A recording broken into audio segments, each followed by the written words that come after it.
And boom. Welcome everyone to LC Podcast number 66. Today with me I have Erik up there, I have Jack over here, and I have me right here. I'm Jarrod. Yeah, how are you guys doing this fine Sunday morning? I'm doing quite well. I'm all rested and relaxed, and Peter's not here, but I still got to hear you say boom, so that's cool. And it's Thanksgiving, Canadian Thanksgiving, so that's fun. I feel like Thanksgiving that has enough sense to not be 1 month before Christmas. It's honestly, I don't understand why the Americans do it that way. I mean, I'm sure they've got their reasons, but like, come on. It's gotta be rough. It's gotta be, right? Like, that's one day that's just a lot of work, and having that 2 months in a row, woo! I'd agree. Like, that is a ton of extra work that is, well, not to mention it's like, I don't know, like it's nice to have that break because they're two relatively big meals, and some people have more than one Christmas dinner too, which is another thing. So I mean, if you had that on top of Thanksgiving, I mean, you need that like break, right? You need that separation so you're not just floating across the room when you're done Christmas. Mm-hmm. I'm sure some people aren't complaining though. That's true. It's good food, but I always find that it's nice that I can, indulge on Thanksgiving and then break and then indulge on Christmas and feel pretty good. I always liked that November was a month where jack shit happens, where there's absolutely nothing going on except like Remembrance Day weekend. Reading week for me, not for Erik. Exactly. Like, I'm on reading week. You get like a little bit of time off, and then that's it. I mean, I work full time now, so now November literally means nothing. November is the worst month for me because it means it's the beginning of the holiday season. Yeah, that's true. You're gonna be busy. Mm-hmm. I never knew I could hate Christmas as much as I do until I started working retail. People are animals. Like, there's two. I feel like one of the only exceptions to like the holiday retail is Costco. I would hate to work as a till person at Costco because people are jerks. I don't know. The new Costco is really nice, by the way. Super nice. I've heard that. It's pretty quiet, and everyone doesn't seem as pissed off at each other when they're walking around that Costco. But if you go up to Beacon Hill and you're walking around that Costco, it's like a freaking war zone as people are like cutting you off, trying to like get their carts in your way, and it's just like Jesus. But I couldn't imagine, now that's going to be amplified with Christmas, but retail in general during Christmas, people are jerks. Like, I mean, it's not as bad for me. It's not like, I'm working like the grunt labor that like, Matt's kind of retail is. Like, I'm a boutique, I'm in high-end retail, and I have a lot of other stuff that I do. It's my full-time job, but still the Christmas season signals a very, very busy time of the year for my company and myself, so it's always a little bit rough, but I always enjoy October. October, I was thinking the other day, might be my favorite month of the year. I really enjoy October. Is there anything, any particular reason, or is it just kind of I like spooky season. I kind of like, especially when the weather is nice like this. If the weather turns bad, like at the end of September, and it kind of goes to winter early, then that's not quite as fun, but I kind of like the feel of October, and there's something very peaceful I find about the month of October for some reason, and I get to indulge in watching spooky movies and playing spooky games, and I really like that. So It fits my general aesthetic. Yeah, no, for sure. Well, there's that one game that I suggested we should try streaming because it's a cooperative game, and I think we can all play it. Is that Phasmophobia or something like that? I'll do some research right now. Yeah, I know people have been playing. I've not seen any footage from it, so I'm not sure what it even is. But I think 4-player psychological co-op. It's only available on Mac, or not Mac, Windows. I was about to say only Mac. Of course. That'd be the rare occurrence right there. It's still in early access, so it could eventually come. It's only $15. I mean, it's definitely a small game right now. So Yeah. I just love the idea of a developer being like, hey guys, check out my new game exclusively on Mac.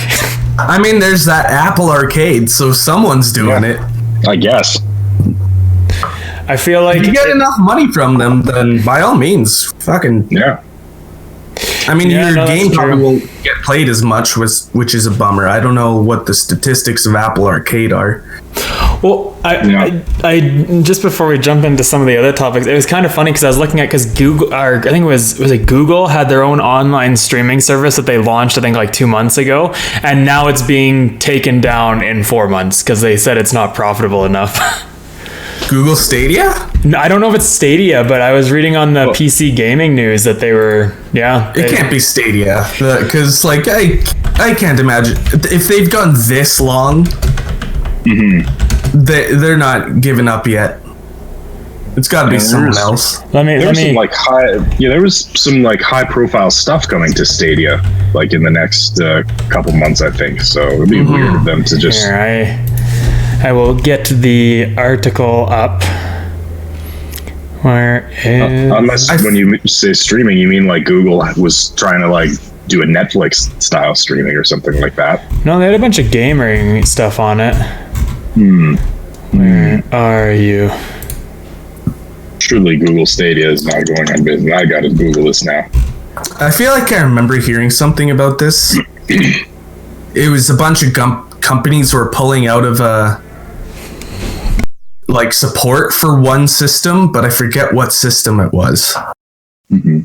Like every day or every week, you would hear about another company like pulling their games from their service. Find it, Jarrod. Yeah, I'm trying to find it. Where the fuck did I see that? I can't find any articles that say that Stadia is going the way of the dodo bird.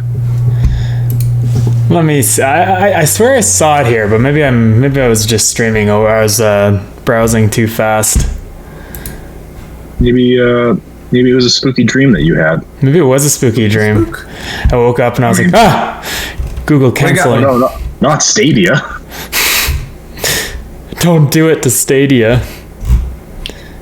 Kind of on Stadia. Apparently that the Game Pass service, it's finally coming to iOS in 2021. So that's good. Apple had said previously that it wouldn't be coming to their services at all. Well, that's good. Yeah, that's good. yeah. Kind of talking. Go for it, Jack. You know what it was that I saw is coming to Stadia that I was like, oh wow, good for Stadia is Baldur's Gate 3. Oh, Jarrod, you played Baldur's Gate 3 this week. I sure did. Tell us how it went. It was excellent. David and I played it.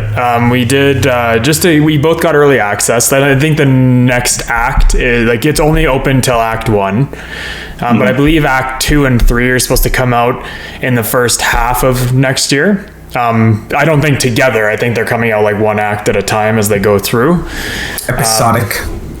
But overall, it was excellent. The character creation is wicked. Like they very much based the character creation in game off of the character creation in D&D 5th edition, where it's like, you pick your race, you have your background, you have your specific class that you're doing, and then you can have your proficiencies in certain skills based on that class, but also change them up if you wanted to customize them. It has such like your actual character's physical appearance is so customizable. I'd say it's probably the most customizable I've seen in a game in a long time. And this is early access too. Like there was still some areas that if you clicked on them, they'd say it isn't available in the early access yet. So it was really cool that way. They basically, from what I can gather from it, they've made it so it's literally 5th edition, but game form. So it's like you know, there's some cool things. Like I was reading the other day, and I know where they were talking about. In this one level, there's this hole that these mercenaries are standing over. That's like not fully broken, but it's like you can see that it's kind of broken. And depending if you have a spell or something that can like hit something onto it or do something toward an explosion towards it, you can actually make them fall through the hole. But if you don't have that ability, then it changes how difficult that battle is. So it's really interesting. It's all based on dice rolls, which is really cool. Like everything you do is dice rolls. The initiative's there during combat based on your character and enemy's initiative. I was reading online, I think, where was I? I think it might have been on PC Gaming News that a guy was reviewing it essentially. And I'm not as knowledgeable as you are. You'd know this better than I would, Jack, if you played the game. But apparently they made it so that the monsters in the game are actually statistically identical to what's in the books for the monsters. So that you can actually, like, there's actually specific ways you can do initiative. So it's not always like, okay, just random initiative, let's go. It's really cool, and they really made it so that you have to work. You can play it on your own and have a good experience, but it opens up so many more opportunities if you play with a friend or a group of friends, because again, you can have different characters with different specializations, just like you would in a regular D&D campaign, making you could have someone who's more the face of the group or something that's better charismatically and can have good conversations, and you can have someone who's more combat proficient to take on the front of assault. And it's really it's really well done. Like they did a good job. There's definitely, you can tell it's an early access game. Like some of the graphic and texture rendering is a little bit rough when you get to new areas, but I mean, all in all, I think that was we had one scene where that was kind of an issue, and it was the first scene after you get off the like prologue essentially. So no, overall, I think it made me so reminiscent about D&D, so I think they did an excellent job in that so far, and I'm excited to keep playing it. I know David and I are going to kind of poke away at it, and once they release Act 2, I think we're going to stream it from start to wherever the end of Act 2 is. So no, it was really good. I think they crushed the launch. It's for an early access game. I don't know. Erik and I played Grounded early access essentially, and they did a good job too, mind you. Obsidian didn't do a horrible job, but there's definitely more bugs I found in that game than there was in Baldur's Gate. But I think Baldur's Gate has been in production for a long time too, on top of just being released. I believe Obsidian, that was more within the last 2 years they decided to put that one together for Grounded seems like a surprise, more so like something to tide you over between major releases. But yeah, no, I think you would really like it, Jack, for sure. And I think Erik, because I know that you had an interest in D&D, but haven't gotten into it a huge amount. I think it would appeal to you because it kind of combines that little bit more progression side of it together with the D&D role playing aspect.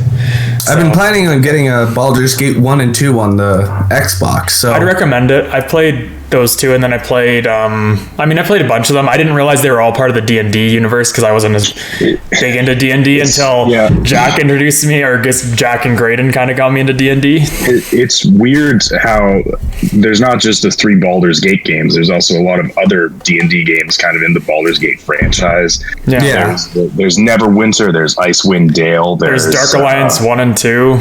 There you go. I had no clue those are all D&D realm. It's amazing how big this world is. Same as Warhammer, where say it just keeps expanding, and every game you turn to, it's that's Warhammer as well. All right, cool. Yeah, and it's easy to not realize because on the surface it just feels like a generic fantasy world, because D&D sets most of their books and pretty much all the video games that I know of in the Forgotten Realms, which is kind of their flagship setting, but they have a bunch of other products that don't take place there. So it's easy to kind of not realize that, and that's one thing that really interests me about the game is some of the lore, because it seems like they've definitely definitely got a lot of cool stuff in there that I would like to take a look at. So I might just do that in the future. I like lore. I'm the guy that wants to read every book in Skyrim. Yes. I want to read The Lusty Argonian Maid, and the rest of the books can go to hell. What about the Blind Guy's Journal? I'll read that one. I like that one. That is one of the best jokes in the game, I think. Kind of continuing on like streaming services and stuff, Jack, a game that you are close to and we're very, very close to is RuneScape, and it's now coming to Steam. And I was just interested to hear what you said, or what you'd say about it, because RuneScape, and you can correct me if I'm wrong, but RuneScape, I mean, it was really big, and then it had its dedicated community that has stuck with it. And that community is also split up, if I understand correctly, between like old school RuneScape and like new school RuneScape. Yeah, it's a bit of a story, but I can spin you a yarn if you would care to hear it. Yeah, of course.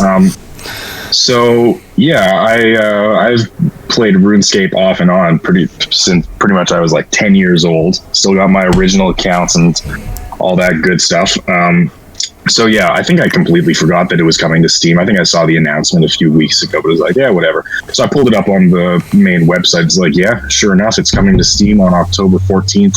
Mm-hmm. I think it's good for the game, both old school RuneScape and RuneScape 3, which is the current edition of the game, like the most updated version are coming. So I think RuneScape 3, the writing has sort of been on the wall for a while that its player base is kind of dwindling and it's not doing super well. Old school RuneScape is doing phenomenally. It's like massive on Twitch. A lot of big streamers have come out of it. It's very, very popular now. So that's good. But it was very much like a World of Warcraft type deal where people just weren't always happy with the direction the game went and wanted to kind of return to the roots. And there were a couple big things that happened along the way that made that happen. So a couple years ago, they finally did it, and it proved to be massively successful, which, is good for them.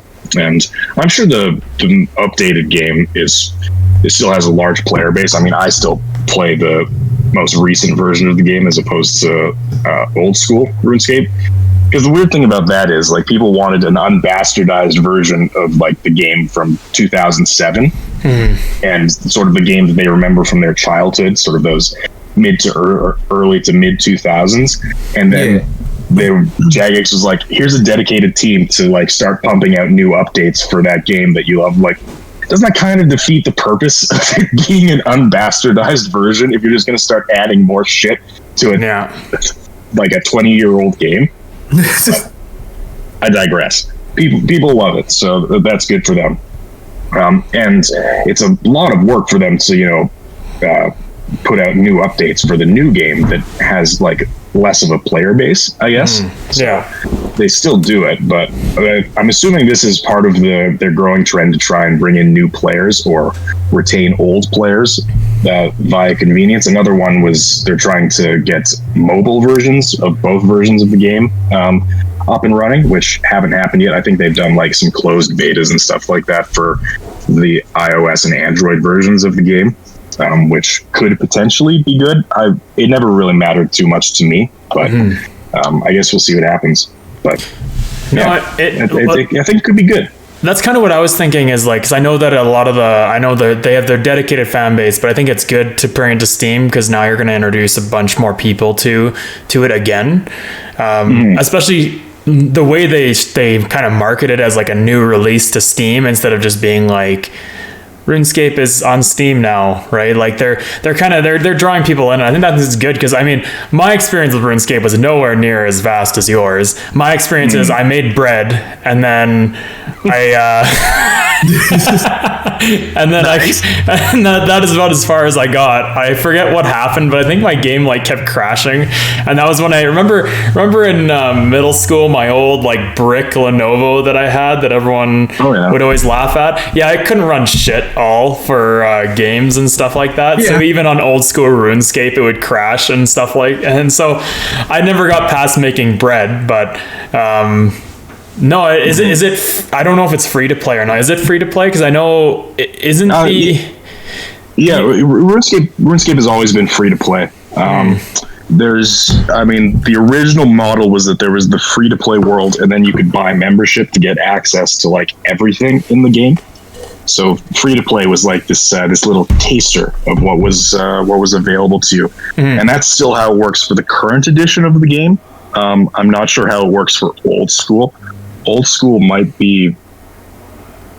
I think you might need to have a membership to the full game to get access to old school. I think is maybe how it works. So. See, I think that's always good, because that's kind of I like that business model for games like that are big, like massive multiplayer games and with their individual stories, because that's what Star Wars: The Old Republic does too, right? Like they'll have the base game is free to play, and then if a DLC is released, I think it's after a year, it'll come to you can play it free to play as well. But they entice you with some things like faster leveling and stuff like that for your character, and you get a few added bonuses like some mounts and some companions, because that game, I don't know if you guys have ever played. I think you've played it, Jack. I don't know if you've played it, Erik, but I didn't. It looked interesting, but if you go through the game from like start to finish without a companion or without a buddy, a lot of the heroic missions are horrendous, especially when it comes to like how much damage you can take from people.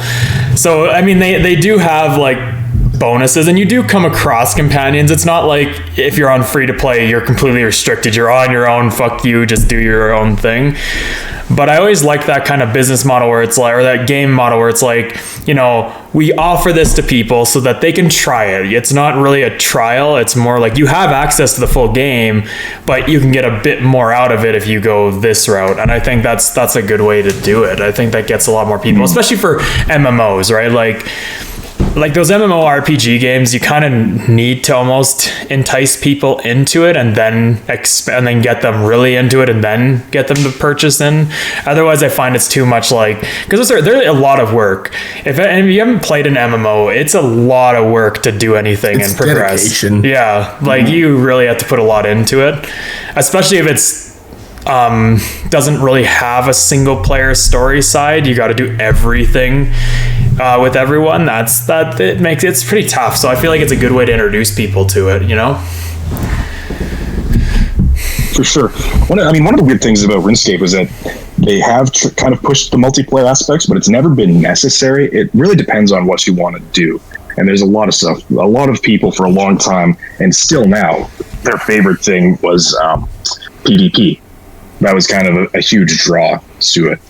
There's a region in the northern map of RuneScape called the Wilderness, which is a kind of the PvP zone.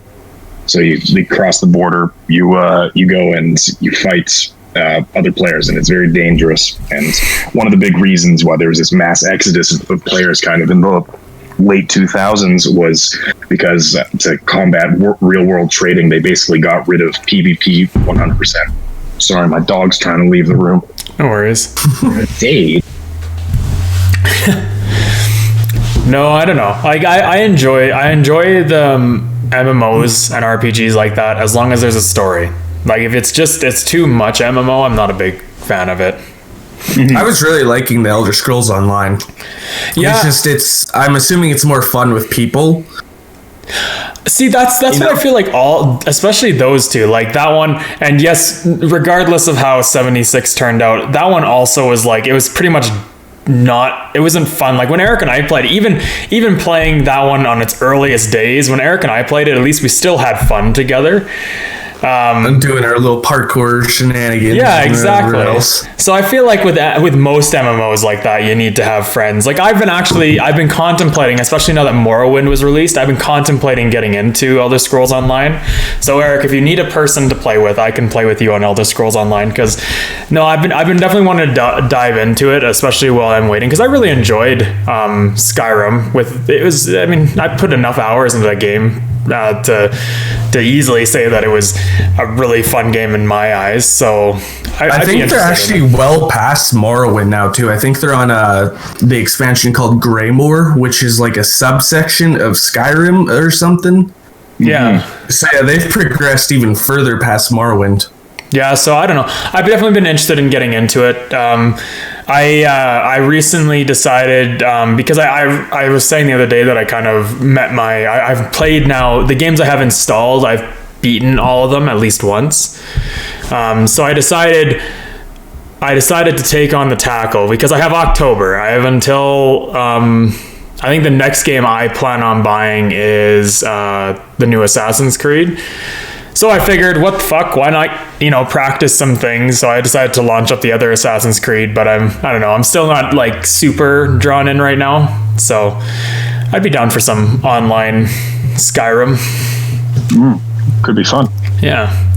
It takes a lot of memory, but it's, there's a lot of I have it installed, I just haven't played it. I uninstalled it just because of how much memory, but I'd reinstall it. I think it'd be a good stream game for us. I think it'd be a fun one to play. Yeah. It's got a big enough following. Like I think it's a pretty massive following for that game. When I was playing, there was always, like, in main central towns, there was always people gathering seemingly to do, like, trade auctions and go on raids and shit. It was cool.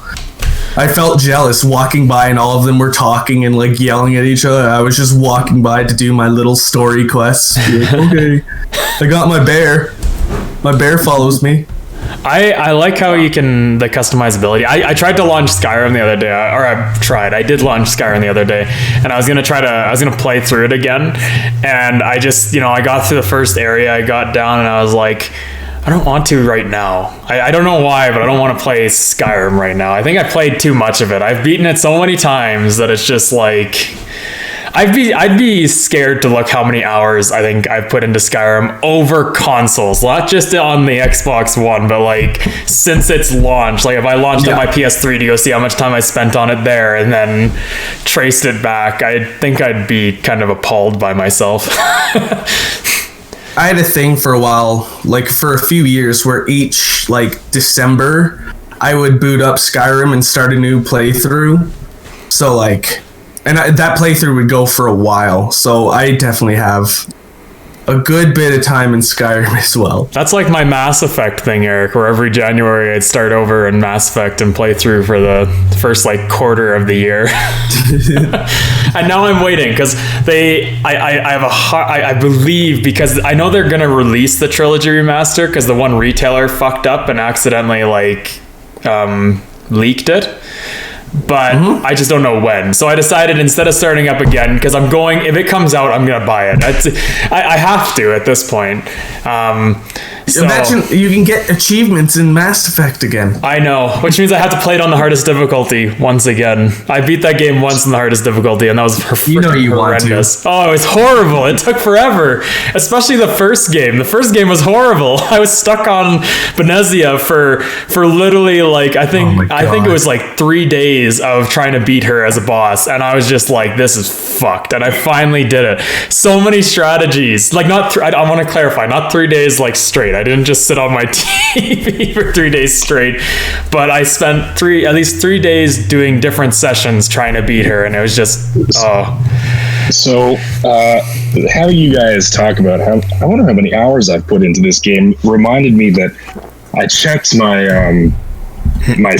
stats in RuneScape in high school and checked what my playtime was, because it keeps track of that. And I think when I was in high school, I was at like 52 days over, like the 10 years or something like that I've been playing.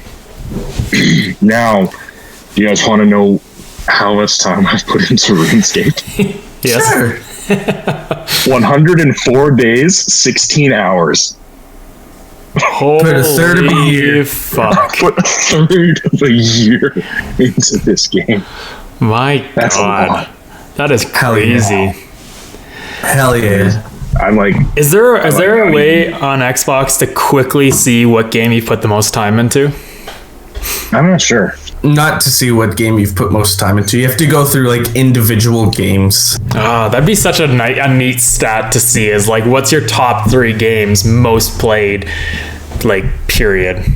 I feel like mine's got to be Fallout and Mass Effect. Like it's got to be for me. I can't see it. That and Skyrim, those 3 would have to be the most played. I think No Man's Sky would be on there for me. Maybe Apex Legends. And I don't know. I don't know what the top 3 would be. The last one, at least. I'd say because I've completed a lot of the Assassin's Creeds and they're like the new, at least the last 2 were really big games. I'd say they'd probably be at least in my top 5 for time, just because of how long it takes to do everything in that game. Yeah, totally. I don't know what else would be. I feel like Dead by Daylight's been racking up some hours, but I mean, we only play for like a couple hours every time we play, right? Like, we don't play. We've had a few nights where we've played for like 5 hours. That's true. Yeah. That is true. It's usually Saturday or Sunday nights that we end up playing for 5 hours. Yeah. So, are we going to play Dead by Daylight for 5 hours tonight? Let's go, boys! Let's start now. Why stop at 5 hours? Fuck the podcast. We're done. Let's go play Dead by Daylight. See you fuckers! Oh, man. You guys thought it'd be a podcast. It's actually a stream. Oh, how's it going, Wagsy?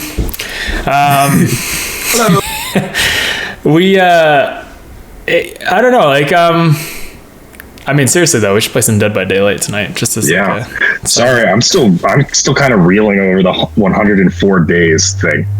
I've decided that I can't look at how much time I've put into games anymore. Otherwise, it's just like. An interesting thing would be to be like, at the end of this year, everyone go onto your Xbox, and it'd be tough because you got to do some like digging, but add up your entire duration you have played games since you've had your Xbox account. Wow. And just be like, take each individual game you played, add those hours together, and just see how long have you been gaming, like actually playing the game. That's actually not a bad idea. I think that'd be a super interesting thing to. So it takes so long. Yeah, Eric, sorry, this is much more of a chore for you. I honestly think I might win on the 104 days. Like, that's a lot. Like, how did I do that? Here's the question. Here's the question. Has Jack's single game beaten Eric's multiple game duration? That's a good question. We should like do a little statistics thing where everyone in the live connection goes and like checks their total game time and see if it comes close to the time I've put into RuneScape.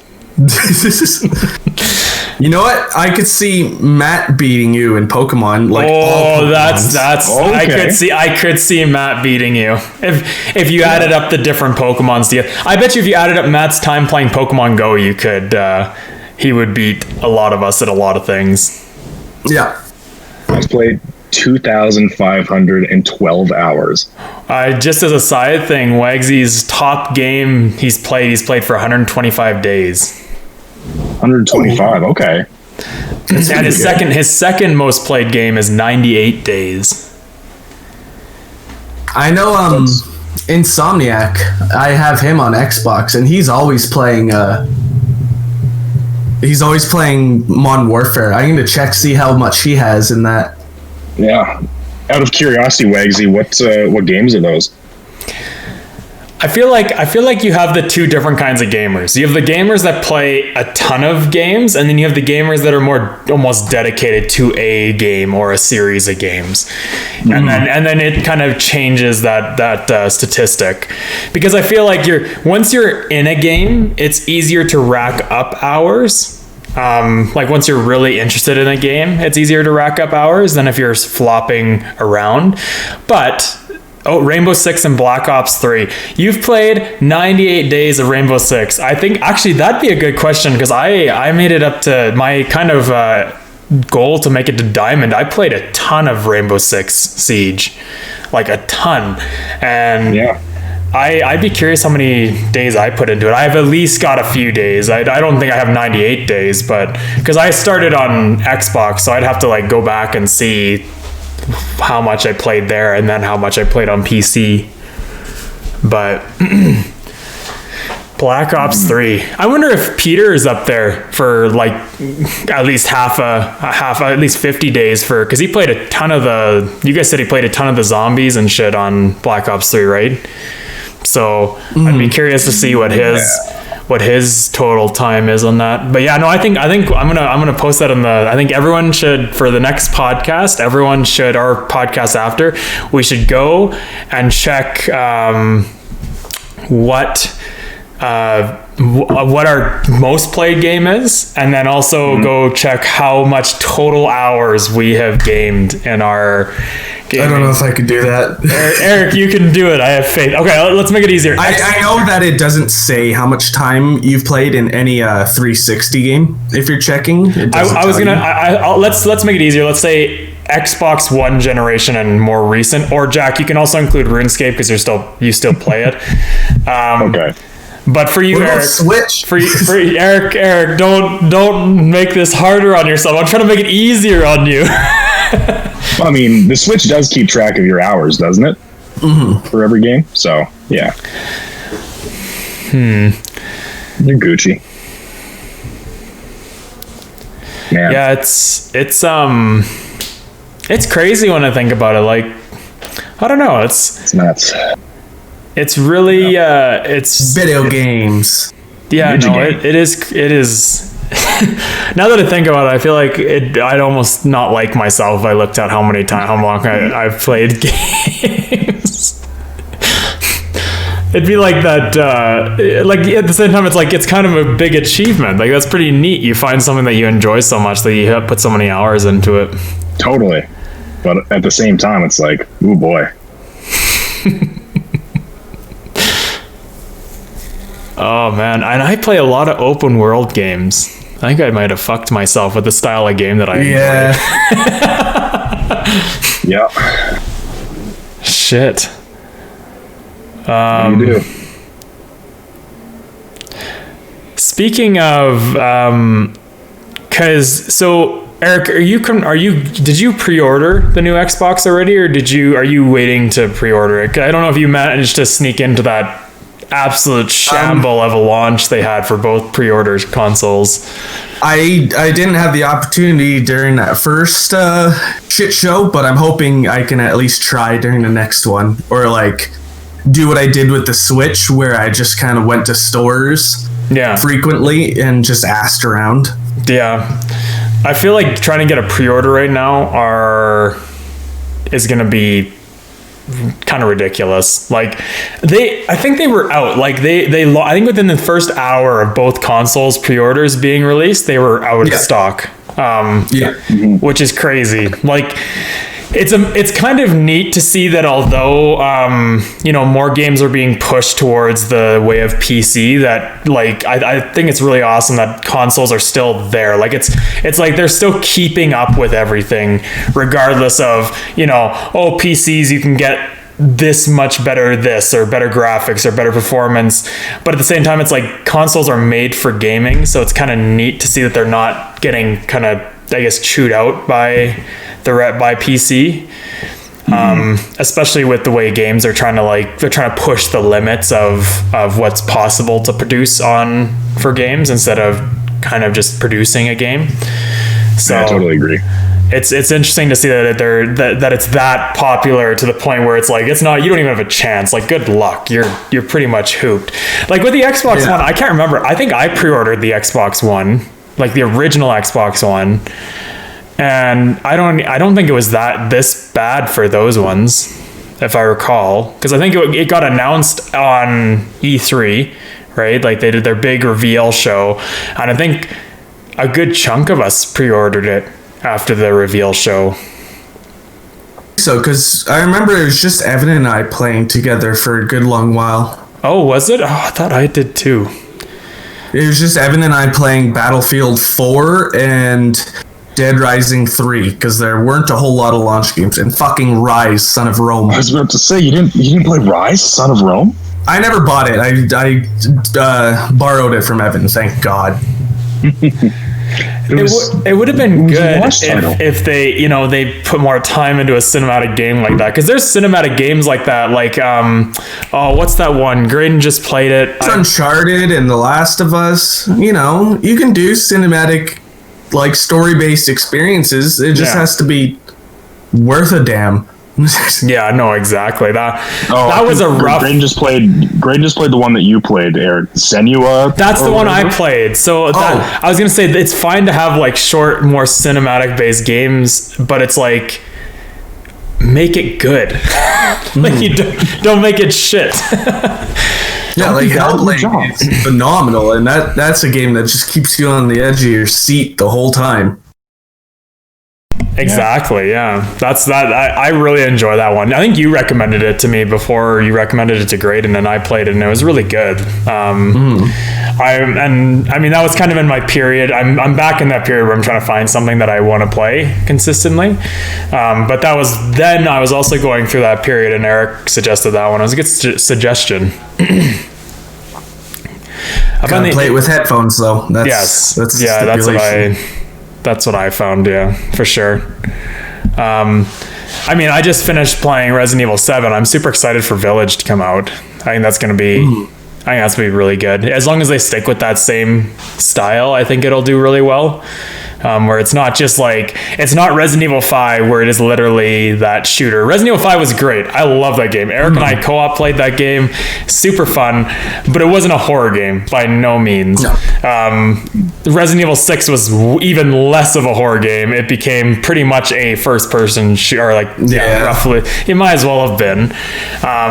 And then they turned it around with Resident Evil 7, and I appreciated that. I think that style fits it better. Like you don't have a ton of ammo.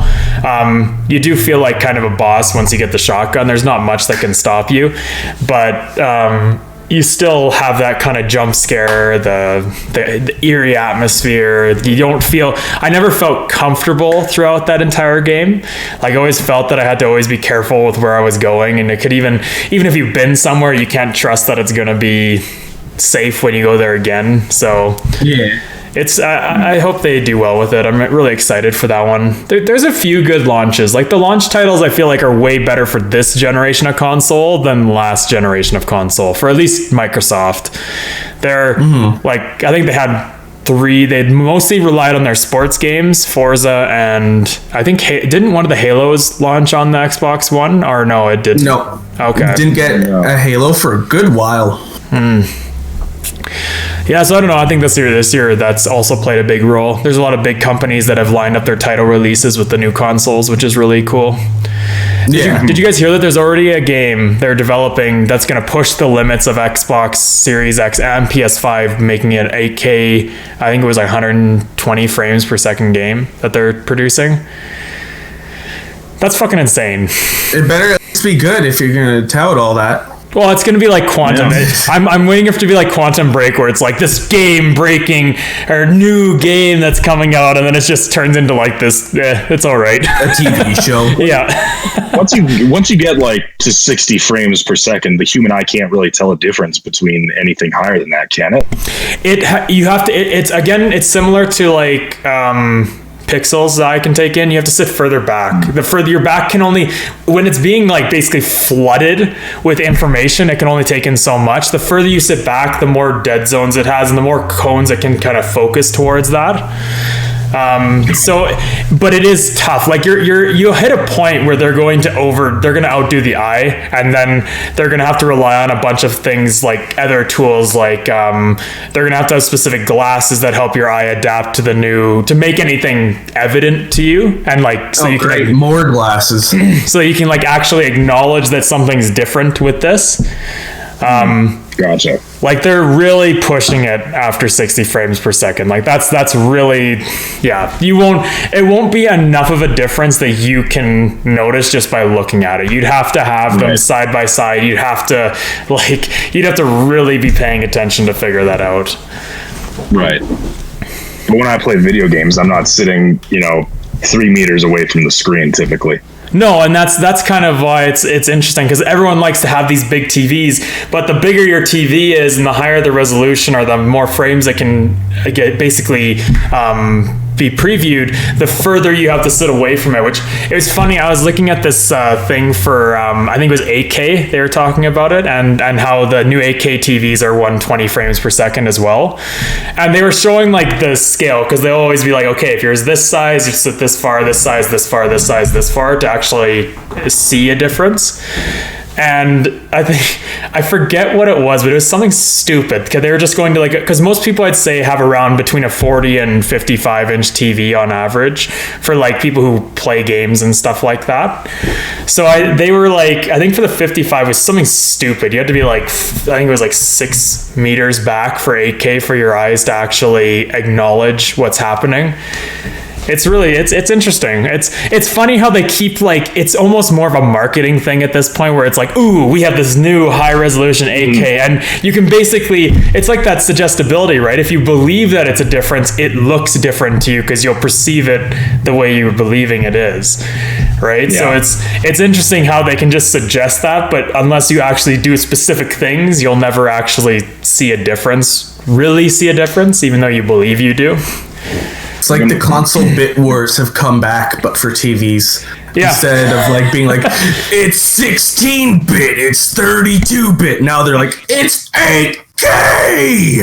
Holy shit! It's like, that means nothing to the regular layman. Oh my god, Battletoads is going to look so good on my 4K TV. It probably would. Battletoads is a very good looking game. Its cutscenes are actually like so well done, because they're done in like Saturday morning cartoon style. They're really funny. I actually really enjoyed the Battletoads cutscenes. I enjoyed the Battletoads ship when we played Sea of Thieves last week. That was excellent. I like how our first time back we did more with new game mechanics than we've done any other time we've ever played Sea of Thieves. We actually did something that was newly introduced into the game, instead of being just like, where's the gold hoarders? Yeah, when we opened that vault, I was like, oh my god, this is incredible. And I saw on Twitter, either Rare or the Sea of Thieves Twitter was like, have you found a vault? What was your haul? And I was like, oh, I have found one. Holy shit, that's cool. The best part about it is we accidentally came upon it. Like we had no clue really what we were doing. We're kind of making it up as we go, and then all of a sudden we find this vault. It's crazy. It was actually a cool mechanic. I like that they added that. That adds that kind of puzzle aspect to it. It makes it a little bit tougher. When we realized it was flooding. I think you have to leave them. I don't know. There's got to be some sort of method to that, because I think we picked up the money too fast, and I think that triggered the cave to start closing. I mean, that's part of the fun, is discovering how you get the full amount from the vault. And we kind of played it like it used to be. Like nowadays you can just look everything up online. Like if you're stuck somewhere, it's like, oh, Google and like within the first couple days of the game being released, someone's beaten it and released a full guide of how to do everything. Whereas I did need to Google where to put the key to open the vault. That's true. But in all fairness, we did kind of figure that out. We just didn't know exactly where. Because I was like, what about this wall with 4 white things on it? I think like this is the wall. And then we kind of beat around the bush. Eric went over there. I don't think it even gave you a thing to put the key in when you went over there. And then, Yeah, I was trying to put it on top, but it was like a key slot. I was looking in I have my drawer back there, and I have some game guides in it and stuff like that. And I have the Fallout 3 game guide book in there, and that fucking book is like, it is a massive book. And I got this like OG player's guide for the fucking Game Boy too. Oh, that's cool. Yeah. Nice. Yeah, I'd be curious which ones I have. I have a few of them. I have Resident Evil 4, and I have Fallout 3. And I think that's all the game guides I had. But I think I just have Heart Gold and Soul Silver for game guides. Actually, I think I have that one too. I think I might have Heart Gold and Soul Silver. I have the Pokemon. I have that old. Everyone had that Pokemon book that like was hardcore into it at the time of Emerald, where they released all the Pokemon up to it. It had like the book Pokemon cover that was just like 100 different Pokemon, and it was really cool. Yeah. But yeah, that's how you used to have to do it, right? Like you wouldn't really be able to look up everything on it, or you'd have to watch a video for 5 hours as someone plays through the game, because editing back in the day was a non-existent thing for YouTubers. It was just like full VODs that were getting thrown up on YouTube for game guides and shit like that. Yeah. But it used to be, if Achievement Hunter hadn't done a video on it, you were shit out of luck. Yeah, pretty much. Pretty much. Yeah, no, it's it's interesting how it's so accessible now. Like they've almost they've made it so that, you know, if you want to do it your own, you can do it on your own. But if you want to do it just for the story, by all means, here's the guide to do it. There's the occasional game where I refuse to look up anything. Yeah. Like Breath of the Wild was one of those games where I didn't search a single solution, and I was happy to just explore the map and figure out everything on my own. They did a good job, like regardless of where what opinions are of the Assassin's Creed series as it's gone along. Odyssey did a really cool thing where it's like, before Assassin's Creed, you know, if you had an objective, you'd almost have to just go to the objective, or in the old original Assassin's Creeds, you'd have to go to one of the viewpoints to find out where the person was or where the objective was or whatnot. They kind of brought that back in Odyssey and made it so it's like they have two options. So when you're making your character, you can choose, okay, I want the easy option where it's like, as soon as I get a quest, my objective marker is there. Like there's no looking for it, there's no finding it out. So like that was more Assassin's Creed 3 and later kind of style. And then they have the other style where it's like, you know, you have your bird Icarus in that game, and they'll give you like landmarks to look around, but in order to actually find the person, you got to actually search the area and try to, like, it'll be like this, where it's like, oh, we heard that they're kind of around the Valley of the Kings or something like that, or some shit, and then it's like, oh, okay, so now that's a massive area, but you actually have to go around and either get clues or use your bird and you to find the person. It's really a cool way. Can I just stop you right there? He named his bird Icarus. Yeah, that's a bad idea. Yeah, that's not a good name. That makes me think that something bad's going to happen to that bird. I think it's been so long since I beat it, but I think there is occasionally where the bird gets some bad comeuppance throughout the series, throughout the comeuppance. Game. Yeah, that bird's going to get what's coming to it. Son of a bitch. But no, birds are narc. I really enjoyed work for the bourgeoisie. I really enjoyed that they add those kind of like choices in games to make them so it's not just, here's the handout, go to the point, good luck. That's always cool when games do that. Yeah. Mm-hmm. Apparently, if you like turn off the HUD and stuff in Red Dead Redemption 2, instead of like just following the mini map like you normally would, if you have someone with you, they'll give call outs for directions and be like, hey, give it a left up here. So that's kind of neat. That is neat. I really like, I think it's really cool that some people like to play without a HUD, but I'm like, no, I'm here to play a video game. I need the mini map. I did that safety blanket. I'm doing that now with Breath of the Wild on my like hard playthrough, and it's cool. I'm enjoying it. I don't really need the minimap for that game at all either, so yeah, like you're never following a direct path for a quest or something, so you can just, if you see a mountain, you just fucking climb it if you want. Who cares? Yeah, fair enough. Yeah, no, I'm excited to start playing that one. Totally. I haven't started yet. Yeah, I see that we are kind of running towards the end, so I do want to mention real quickly. Mm-hmm. We all watched the Haunting of Hill House when it came out a couple years ago, I believe. Yes, really, really great series. The sequel, or not the sequel, the other kind of the sister series piece, I guess. Installment. Series 2, sure. Yeah, the next installment in the series kind of came out a couple days ago, and I finished watching it last night. It is really good. Haunting of Bly Manor. I'm excited.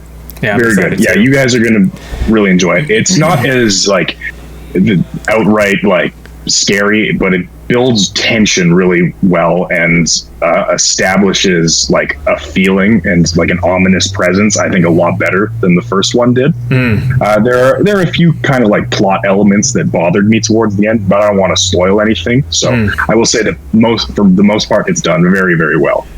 So yeah. I don't have much else to say. I can't talk about it too much without spoiling, but in terms of like building atmosphere, I think it did it a lot better than Hill House did. Ooh, cool. Yeah, I'll have to check it out. Oh, I'm going to check it out. Not I have to. I am going to check it out. I'm glad to hear that it's good. And it's funny watching it, like knowing now that there's so many like hidden details in the first one where you sometimes see like the spooky ghosts and stuff in the background.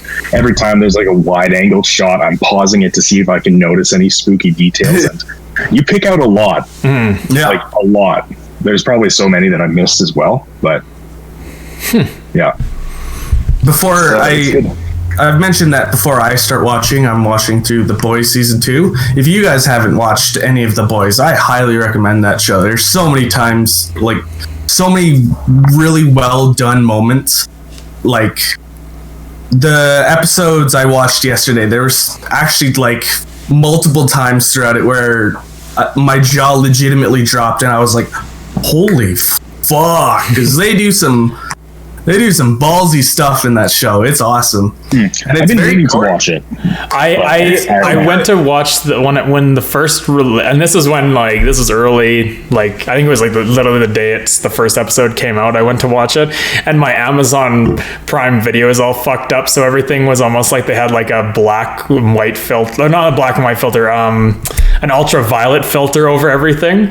It was really weird. Like and then I didn't go back and watch it, and I still haven't gone back and watched it. So I do want to watch it because it looks funny. So good. It looks really good. Like it's kind of that whole vulnerable superhero. Like they make them so it's like, they're superheroes, but they can have a lot of shit go bad to them as well as they can have good, right? For sure. Carl Urban in the show is fucking phenomenal. Like every time he's on the screen, you just like can't stop watching him. So good. Yeah, he has these facial expressions that he's always doing where like you're like, oh, this motherfucker right here. Look at him. Yeah, I'll have to check it out because it's on smart TVs. I believe you can do Prime Video, so I'll have to watch it. Give it a watch. I found a futon just as a closing remark. Excellent. I haven't bought it yet, but it's like it's good. I went and sat on it yesterday. It's over at that Struck Tube. It's like $2.99, which is super affordable, super reasonable, but good quality. Like I feel like with most furniture, you kind of got to play that field because sometimes good furniture can be low price, but at the equal parts, there's a lot of time where you get what you pay for, kind of thing. Yeah. So I was pretty happy that it was good quality. I didn't want to buy online. I'm always tentative to buy furniture online without actually seeing it. But no, I'm excited. Gonna have something to sit on other than that chair and then my broken gaming chair.